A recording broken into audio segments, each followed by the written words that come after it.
Hi everyone, চলো আজকে তোমাদেরকে এমন একটা রেসিপি দেখাবো যেটা দিয়ে তোমাদের সব রকমের হেয়ারের সমস্যা দূর হয়ে যাবে।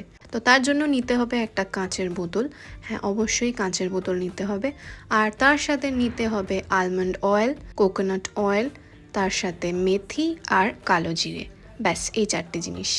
এবার কাঁচের বোতলের মধ্যে ফার্স্টে আমি আলমন্ড অয়েলটাকে ঢেলে নিলাম।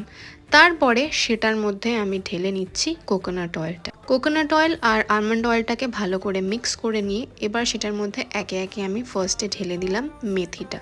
তো যতটা তেল থাকবে তার কোয়ার্টার আমি মেথি এখানে ইউজ করছি, আর আরও কোয়ার্টার আমি কালো জিরে ইউজ করব, যাতে টোটাল তেলের যা ভলিউম তার হাফে এসে দাঁড়ায় এই দুটো মিশিয়ে। তো দেখতেই পাচ্ছ।